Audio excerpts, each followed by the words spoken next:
So now, hello again. Okay, I will be discussing the part 3 of the module 1 for preliminary term. Okay? Coverage niya is yung overview ng history ng criminology dito sa Philippines. Okay? But before we start, tackle ko muna yung history ng criminology, hindi lang dito sa Philippines. So, it is not included here in the PowerPoint given to us. So, please take down notes. Okay? Take down notes. Okay? First, yung ating criminology. Okay? The study of criminology started in Europe. Okay?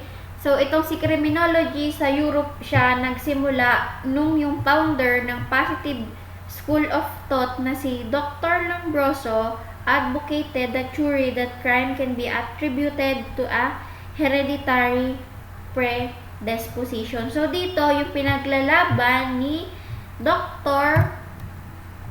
Cesar Lombroso is yung pagkakaroon ng crime or yung pagkukumit ng crime is hereditary. Okay?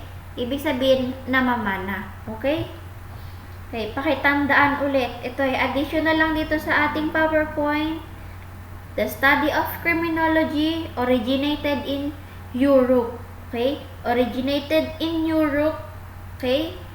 Noong yung founder ng positivist school of thought na si Dr. Lombroso advocated the theory in hereditary predisposition. Ulitin ko, hereditary predisposition. Okay? Again, isa pang ulit ha. Study of criminology started in Europe. Okay? And then next. Okay? Later part of the 19th century naman, criminology ay inaccept ni United States of America. Okay? So, itong criminology noong 19th century, pumasok or nakapasok na siya sa USA. Okay? Bakit? Kasi yung mga Americans na impress siya dun kay Dr. Lombroso, dun sa mga theories and arguments ni Lombroso. Okay? Tapos, ayan na. Patandaan ulit ha. 19th century, United States of America.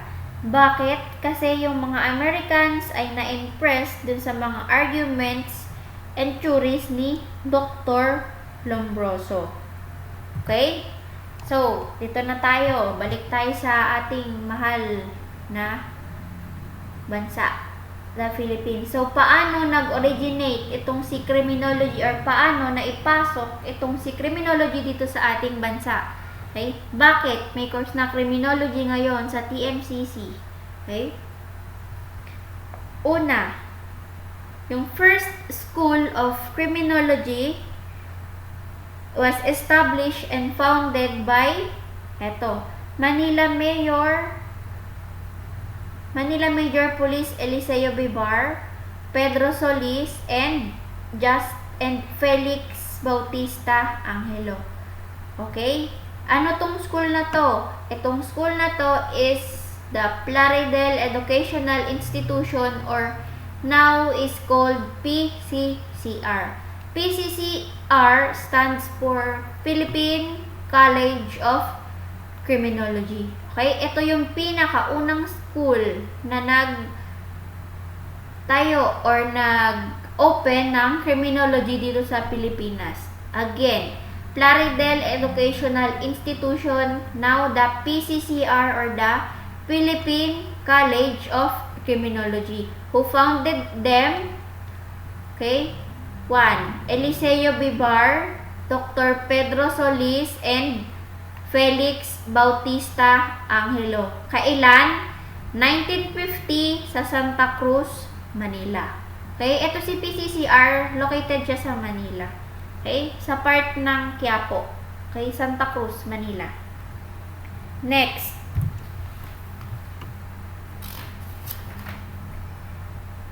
Next naman, ito yung history.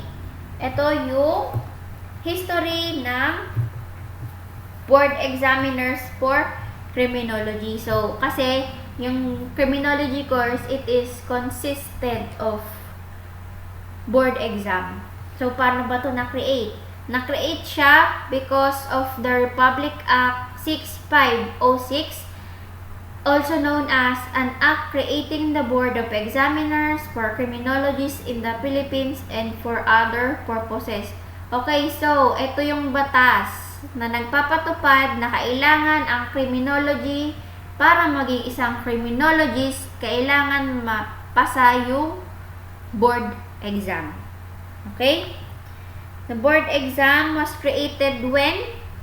Again, July 1, 1972.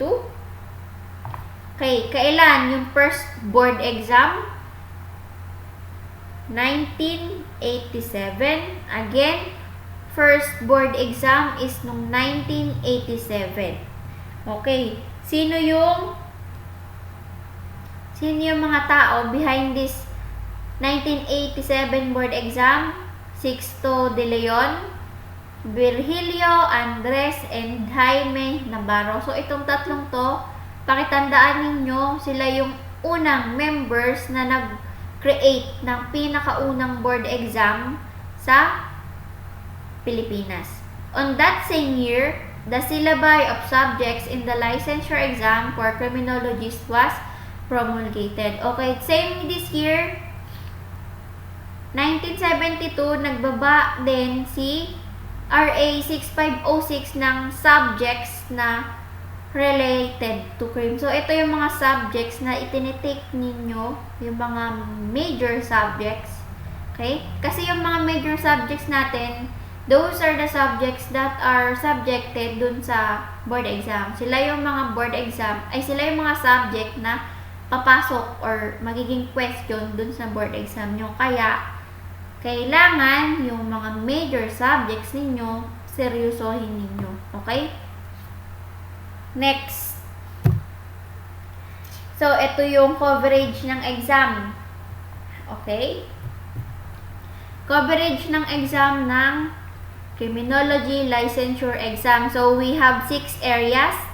First, criminal jurisprudence, criminalistics, criminal sociology, LEA, CDIN, and correctional administration. So, ngayon, may kanya-kanyang percent din sila. Okay? Ito yung weight ng percent nila per area. So, ito ay computed. Okay? Kasi, tulad nitong criminal jurisprudence. Criminal jurisprudence, please take note, criminal jurisprudence consists of 5 major subjects. So, itong criminal juris, sa second year nyo pa siya mai-encounter. It consists of criminal law, book 1, criminal law, book 2, criminal procedure, criminal evidence, and court testimony. So, dito pa lang yun. 5 na agad. Wala pa kayo nito. Akala nyo ang mag-criminology ay madali. So, sasabihin ko agad, yung pinasok nyong course ay hindi basta-basta. Hindi basta-basta na nakapasa ka lang or nakagraduate ka lang. Okay? Kailangan ma-master mo itong mga subjects na to, itong 6 na areas na to para makapasa ka sa board exam. Next in line, criminalistics. Okay? 20%. Ang criminalistics naman, ang laman niya, personal identification, police photography, forensic ballistics, QDE, polygraphy, and legal medicine. So, itong sa criminalistics, may encounter nyo na siya by, I guess, second sem, meron na kayong criminalistic na subject. Okay? Next, we have 15% na criminal sociology. So, si criminal sociology, dito papasok yung inyong introduction to criminology with psychology of crimes. Next, we have Philippine Criminal Justice System. Sa criminal sociology na tayo, ha?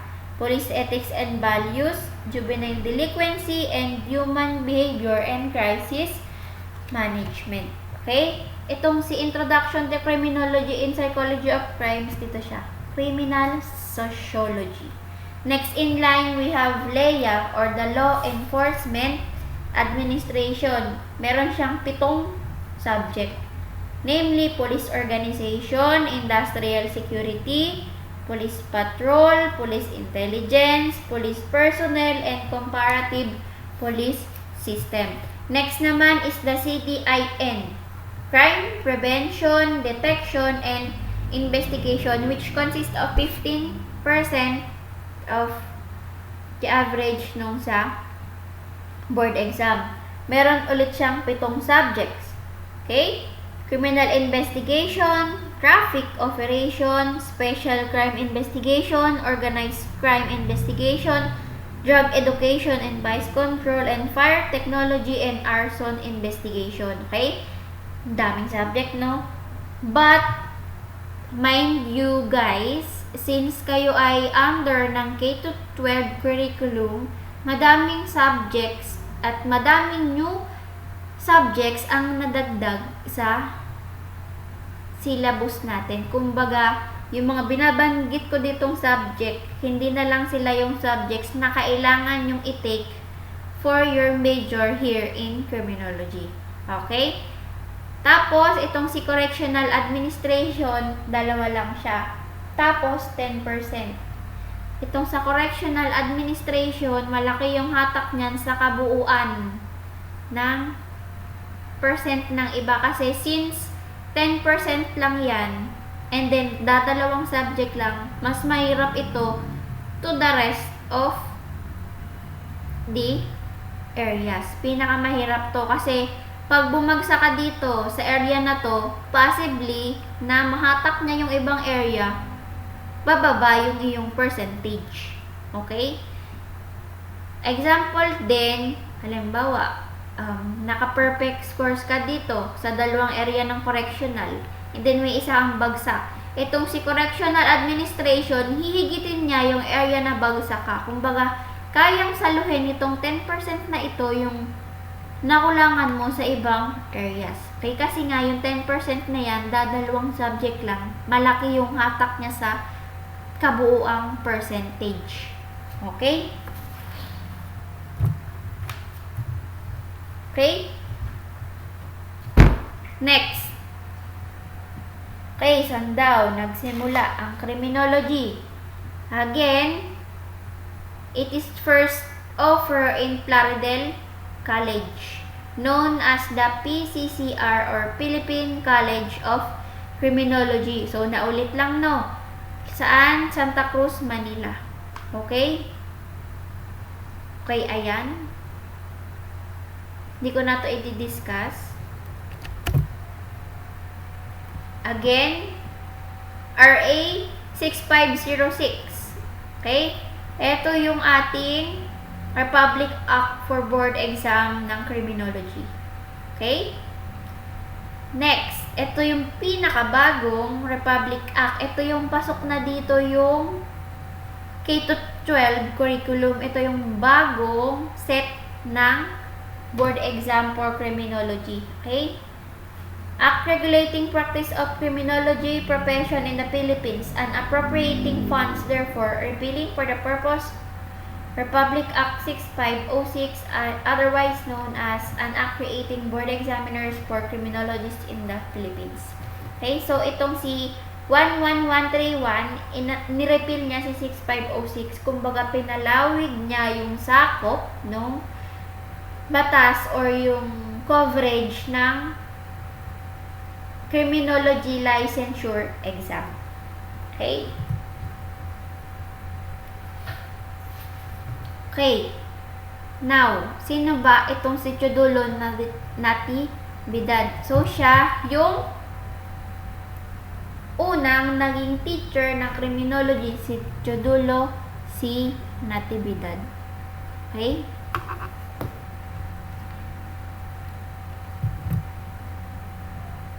Tas ito. Another thing, yung rating or passing grade ng board exam for criminology. General average of at least 75% with no less than 60%.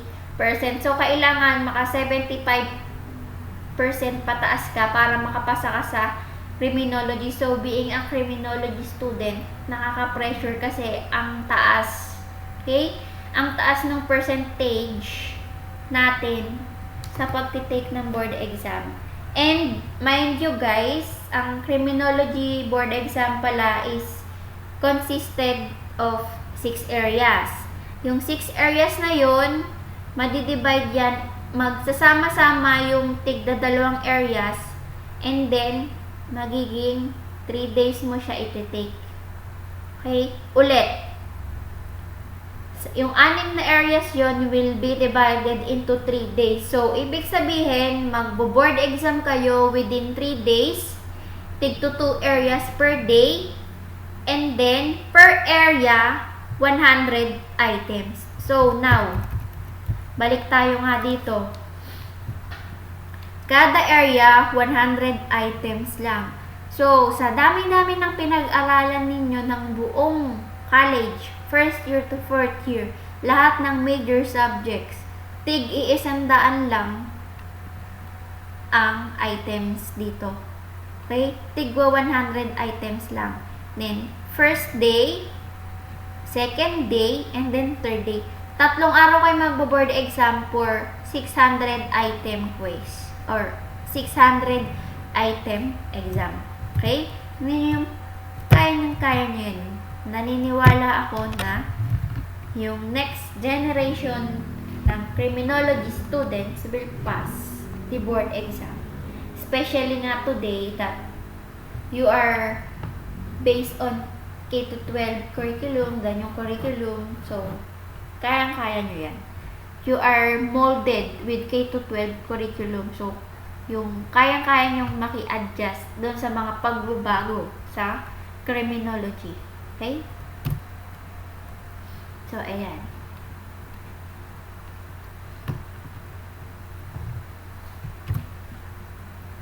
Paki-browse na lang. Ito yung sample computation. Okay? Mga illustration ng sample computation. Okay? Ayan. Okay? Another one. Ito.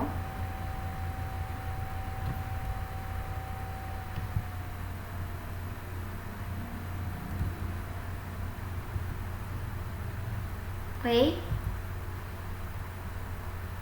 Okay, itong board exam review tips, bago ko na lang sa inyo to i-discuss before the end of the semester. Okay? Kasi, bibigyan ko kayo ng mock board examination. Okay? Mock board examination consists of 100 items for introduction to criminology with multiple choices.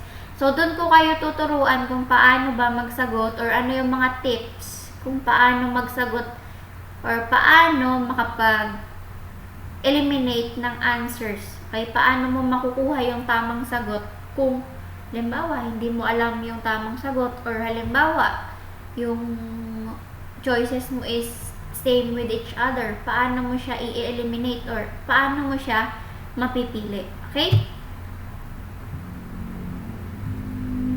Okay? And then, ito yung mga possible na maging trabaho ng isang criminology graduate. Professor, katulad namin, technician, correctional administrator. Pag sinabi natin correctional administrator, ito yung sa provincial jail. Pasok sila doon.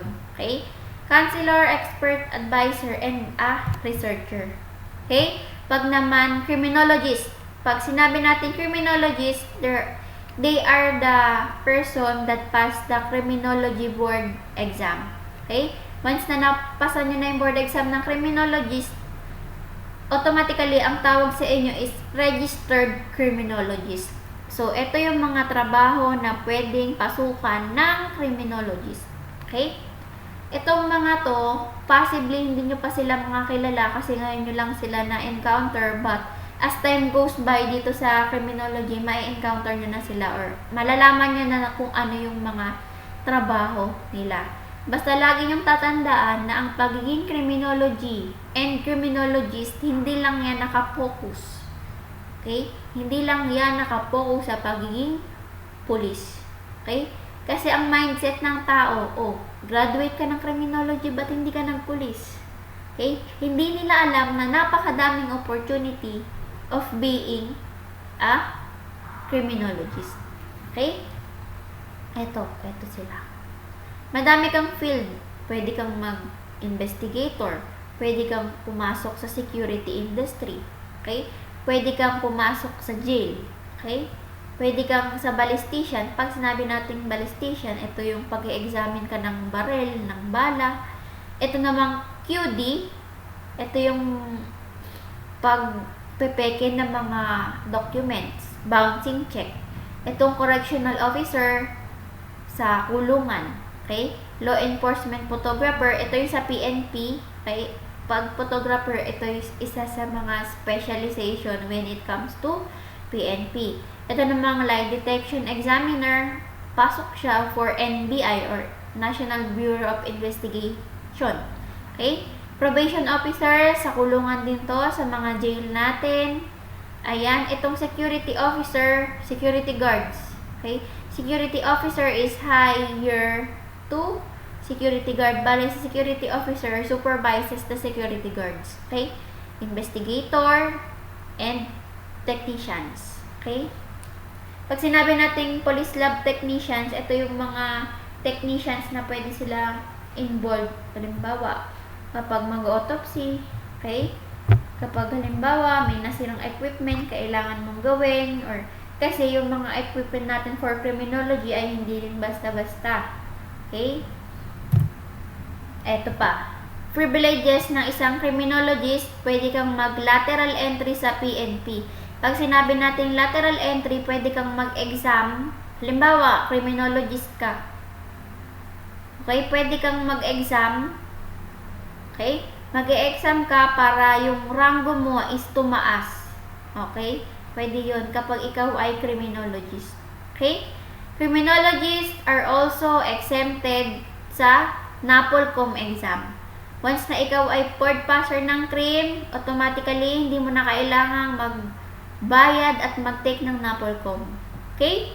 And then last, itong pagiging criminologist, kung gusto mo mag-take ng Bachelor of Law, preparatory course na to. Okay? Kumbaga, kapag nag-take ka ng Bachelor of Law, makikredit yung mga subjects mo for criminal jurisprudence or yung mga subjects na related to law. Okay? Mga gustong mag-lawyer dyan, okay, since ang law natin ay 5 to 6 years din kung tapusin kapag ikaw ay criminologist, then ang Bachelor of Law ka, madaming makikredit sa yun na subject. Ganun. And then, ito yung mga agency for criminology graduate. Okay? PNP, jail, sa BFP, sa fire, sa PIDEA. Okay? Ito yung sa drugs. NBI, National Bureau of Investigation, Parole and Probation Administration, ito yung sa ating jail. Okay? Philippine Coast Guard. Isama ko na din dito yung Philippine Navy, tsaka yung sa Army. Okay? Ito. Madami. BSP, Bangko Sentral ng Pilipinas. Okay? Ang mahalaga lang naman dito sa mga previous agencies is yung may height ka dapat. Kasi sa lahat ng yan, kung pasado ka nga ng board exam ng CRIM, sige, nagmasteral ka pa, kaso, kapos ka sa height, tapos wala kang pang waiver, mahirap makapasok dun sa iba. Okay? Kaya yung option, like me, kapos kasi ako sa height, kulang ako ng 2 inches sa height sa PNP. So, eto ako ngayon, instructor ninyo ng criminology. Okay? Ito pa. I-SPY. Ito namang I-SPY is private agency for criminology graduates. Okay? May student na tayo na nakapagtrabaho at nagtatrabaho dito sa I-SPY. Okay? Ito yung mga private detectives and investigators. Okay? Now, doon naman tayo sa distinction ng dalawa. Okay? Criminologist and criminalist. So, A criminologist is a graduate of BS Criminology and passed the board exam of criminology. Okay? Criminologist. Pag sinabi naman natin criminalist, practitioner in the field of forensic science. Tulad ng fingerprint examiner, question document examiner, ballisticians, and the like. So, itong criminalist, practitioner lang siya ng specific fields of criminology. Ha? Naintindihan? Okay? Okay ba? Questions nyo ulit for this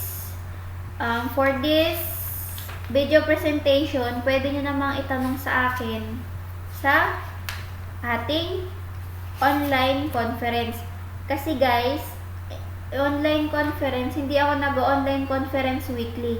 Okay? Kasi kayo students, ang ginagawa nyo kapag may weekly discussion si teacher, hindi naman kayo ganong natututo. Okay?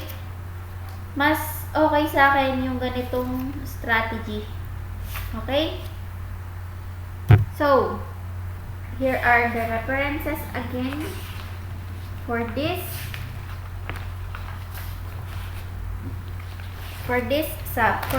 video presentation. Okay. So, okay na. Okay, again guys, thank you for listening and hope you learned something. Thank you. God bless.